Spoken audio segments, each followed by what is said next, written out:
Today we're going to play the perfect board game, Carcassonne. Hi, I'm Chris Canuchari. Welcome to Playing Games. Please give me a subscribe, like, and comment, mostly because I finally learned how to say Carcassonne. Object. In Carcassonne, your goal is to score the most points by the end of the game. Points are earned by building up medieval cities, roads, monasteries, and controlling fields across the landscape. You do this by placing tiles and strategically moving your Meeples, which are game pieces, to claim areas on the board for points. The game works with 2 to 5 players, though 3 to 4 is really the sweet spot for strategy without it getting too crowded. What you need: 72 tiles depicting cities, roads, fields, and monasteries. Meeples, 7 Meeples in your color, plus an extra one to keep score.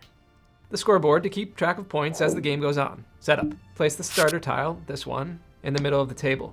It has the darker back and the lighter letter C. Shuffle the remaining tiles and set them in stacks, face down.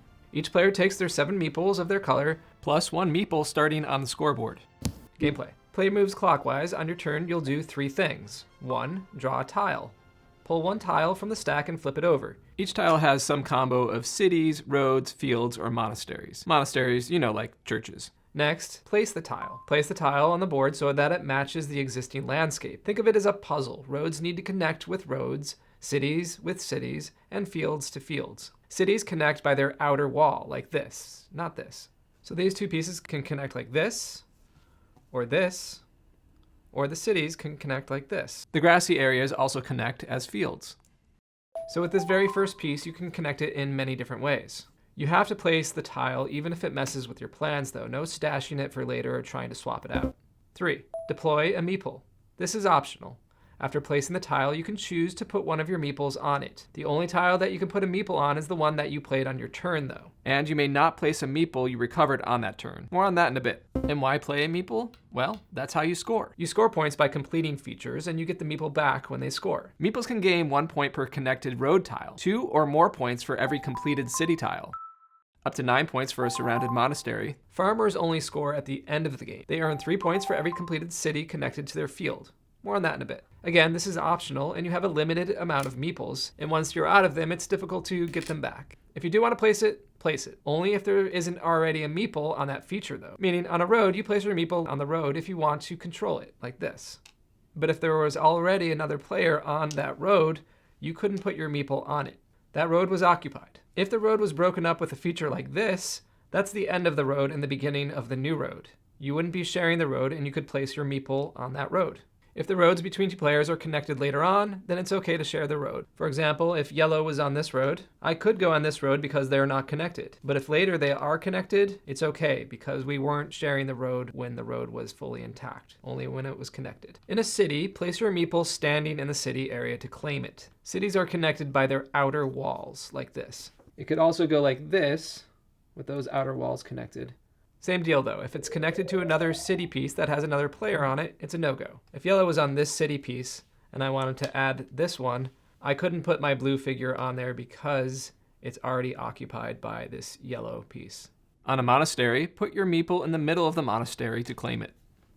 In a field, lay your Meeple down in the grassy area to make them a farmer. But farmers stay until the end, so choose carefully. Once a Meeple is on the board, it's stuck there until that feature has been completed. Completed means the following. Roads are completed when both ends are closed, like this. This is an incomplete road, but once this is down, this road is now complete. It has a start and it has an end.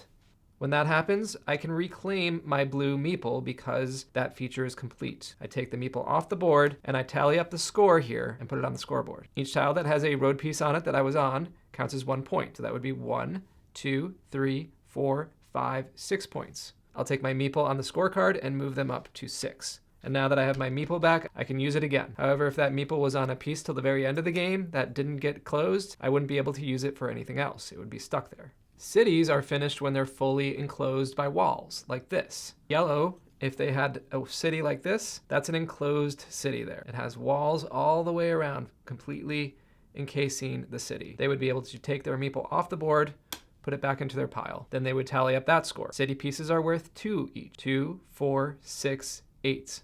The shield symbol is special though. That's worth an additional 2 points every time it appears. So instead of 8, it would be 10 points. They take their Meeple on the scorecard and bring them up to 10. Monasteries are done when they're surrounded by 8 tiles like this. This is now completed, surrounded by 8 tiles. All 4 sides, plus the 4 diagonals are touching the monastery. It's done. You take your Meeples off. and you get a point for every one of those tiles, including the Monastery tile. That'd be 1 plus the 8 around it. 9 points. So you get to move your meeple those 9 points. And best yet, you get to take your meeple back and use it again. On your turn, you can't use multiple meeples, even if there are multiple features you can move them to on the tile. And you can use one and only one meeple. End of the game. The game ends when all tiles are placed. At this point, players score any incomplete features. Incomplete roads score 1 point per connected tile. Incomplete cities score 1 point per connected city tile. The shield point bonus is 1 instead of 2 if it's in an incomplete city at the end of the game. Incomplete monasteries score 1 point per adjacent tile, plus the monastery tile itself. Farmers score based on the completed cities that connect to their fields. Their fields consist of unbroken grass that touches the placement on their tile. So all of this is in the farmer's field. But since the grass is on the other side of the road, this is not their field. Same goes with tiles that haven't been connected. Only fully completed cities give you 3 points, but they don't have to be fully surrounded by the grass. They just have to touch grass. So this is a completed city, all closed in, but this one is not finished. So it doesn't get scored for the farmer. Dominance of fields works like other features. If they're shared, they split the points. If one player has more meeples on a shared feature, they have dominance and get all the points for that feature. If your score is more than 50 points, go back around the scorecard, lay your scoring meeple on their side to indicate that this is your second lap. The player with the most points after final scoring wins. Other rules. These come up a lot during the first few playthroughs. Shared features. When multiple players share a feature like a road or a city or a field, if it's shared equally, both players get the full amount. But dominance of a shared feature gets all the points. For example, if you were sharing a city with another player and you were able to get a second meeple in that city by placing it firstly unconnected and later connected to that shared city, you would now have dominance and would earn all the points for the city. And all other connected players would earn none. To repeat, you can't add meeples to features that already have a meeple on them, but you can set yourself up to later connect to those shared features, which becomes a great strategy for advanced players. Meeples only return to your hand when features are completed. The city must be closed in on all sides, same with the road, and monasteries must be surrounded by all 8 tiles.